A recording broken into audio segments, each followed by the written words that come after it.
Selamat petang dan selamat kembali kepada channel saya. Saya adalah Cikgu Daryl dan hari ini Cikgu akan mengajar anda tentang cara penggunaan past participle. Kalau kamu tengok depan skrin sekarang, Cikgu ada tunjukkan satu gambar di sini.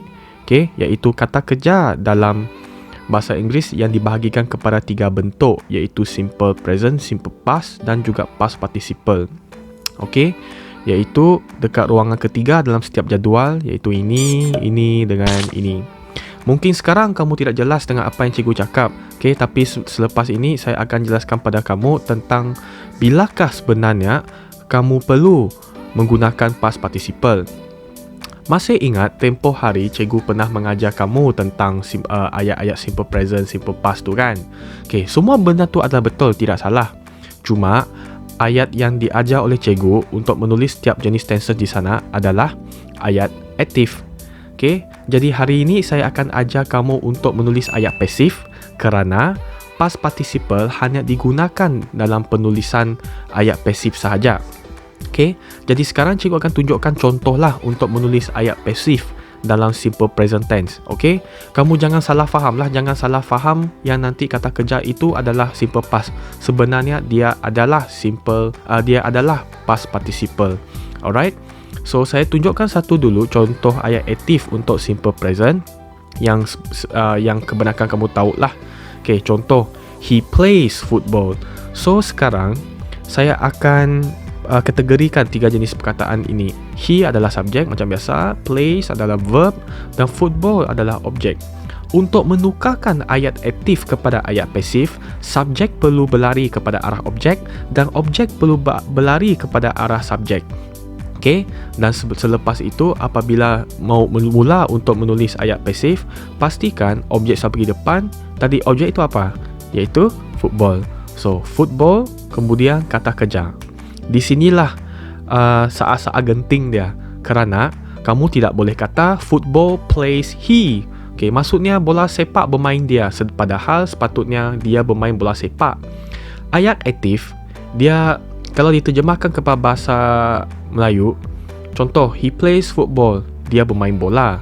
So, bila saya nak menjadikan dia pasif, bola itu dimainkan oleh saya.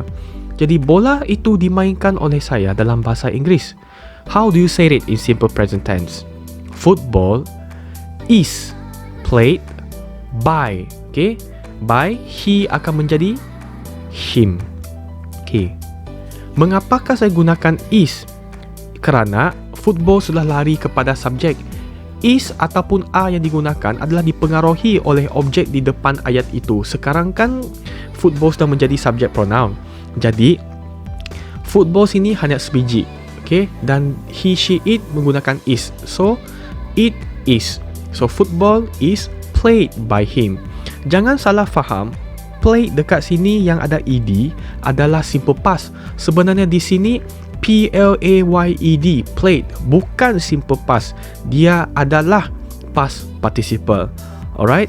Jadi apabila kamu menulis ayat pasif, pastikan ada ciri-ciri ada menggunakan past participle dan juga by. Kemudian pastikan juga subjek pronoun yang semasa pada ayat aktif apabila ditukar kepada ayat pasif, nama dia pun kata nama dia pun perlu ditukar juga.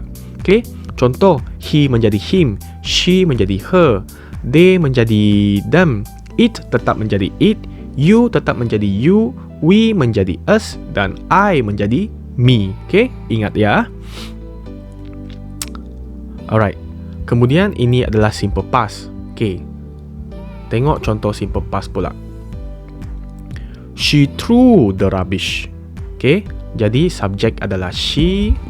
Okay, verb adalah threw and objek itu the rubbish lah.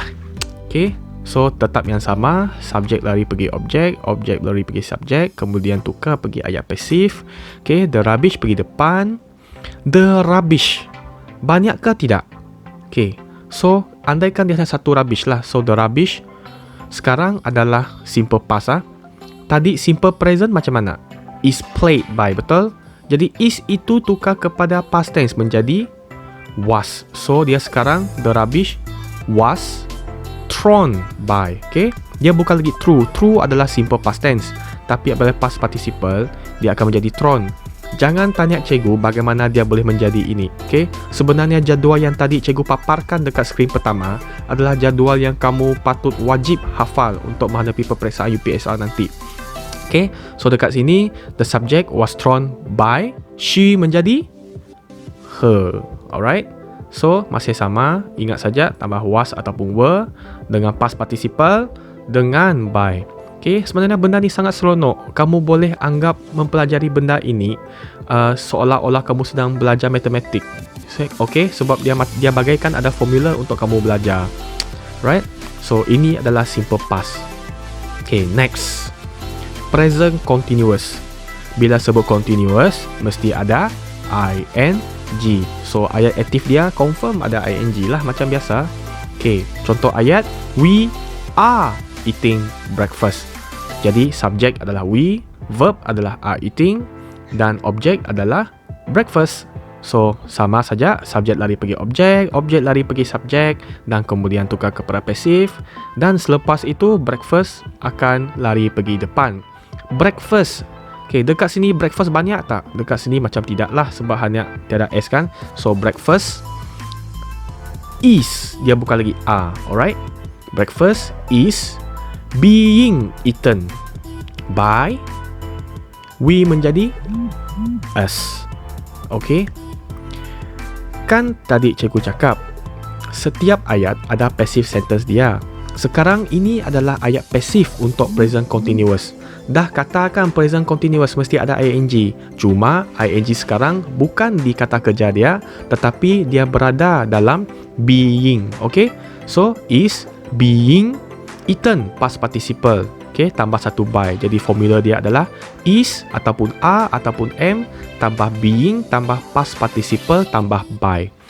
Okay, is, are, am ini tertaluk kepada apakah benda di depan objek sana. Kalau sekarang dia letak, okay, children. Okay, children kan ramai. So children are. Tapi kejam juga kalau kamu tulis children are being eaten by us. Jadi kamu orang ni barbarian lah kan. Okay, next. Past continuous tense. Okay, mari kita imbas dulu. Tadi present continuous tense macam mana? Is, are, am, tambah being, okay, tambah past participle, tambah by. Okay, past continuous tense sama, lebih kurang sama saja. Okay, lebih kurang sama saja dengan present continuous. Cuma satu saja benda yang perlu tukar. Okay, iaitu tadi verb to be itulah. Faham lah kan? Okay, so active. Tunjukkan contoh ayat. They were speaking English. Sama sajalah, subjek they, verb were speaking, objek English. Okay, so they lari pergi English, English lari pergi they, jadi masuk kepada pasif. Okay, so English. Now, English ada berapa English? English tu bahasa kan, satu saja bah. So English was ke were? Kan ini past continuous tense. So English was being spoken. Okay, kan speak, spoke, spoken. So past participle spoken. Was being spoken by. Tengok, sebenarnya dia sama saja dengan present continuous. Cuma is menjadi was kerana dia adalah past continuous. Okay, English was being spoken by, they menjadi them.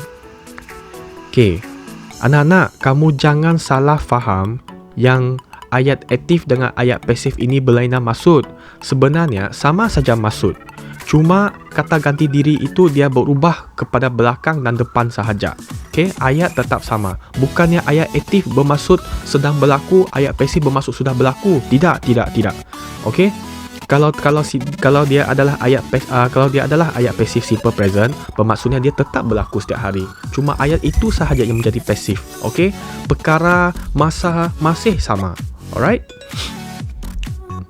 Okay, so formula ini sama dengan present continuous, cuma is, are, am tukar kepada was, were. Alright.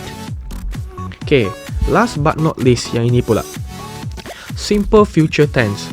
Okay, simple future tense yang kamu tahu untuk ayat aktif adalah, okay, selain daripada we dengan I, yang lain he, she, it, okay, you, they, semua menggunakan will. Hanya we dengan I menggunakan shall. Jadi cikgu tunjukkan satu contoh ayat aktif dekat sini. I shall call the teacher. So I is the subject, Shall call is the verb, so the teacher is the object. As usual, bila kamu tukar ayat aktif kepada ayat pasif, maka subjek lari pergi objek, objek lari pergi subjek. Kita tengok bagaimana perubahan dia. Okay, pasif macam mana pula? Okay, teacher pergi depan kan? So the teacher masih boleh pakai shall tak? The teacher shall call I. Salah. Memang macam sebiji terjemahan daripada bahasa Melayu. Okay, jadi macam mana? The teacher, he, she, it kan? Subject pronoun. So, he, she will be called by I menjadi me. Okay, that is the sentence lah. Okay, kamu dah tahu will ataupun shall, tambah satu be, tambah satu ed, tambah satu past participle lah, bukan past tense lah. Okay, walaupun dia sini called ada tambah ed, dia bukan simple past, dia adalah past participle. Okay, kamu boleh pergi Google, contoh irregular verb dalam 3 bentuk. Kamu cari saja irregular verb, memang jadual itu akan keluar dan tunjuk kamu 3 bentuk kata kerja. Alright?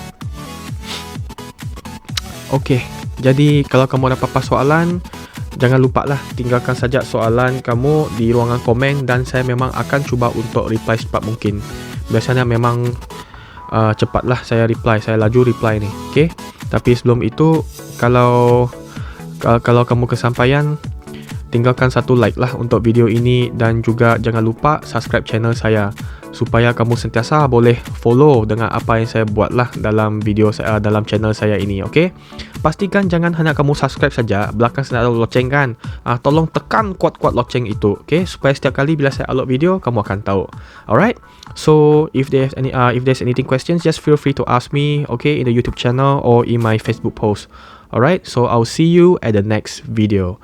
Thank you. Bye.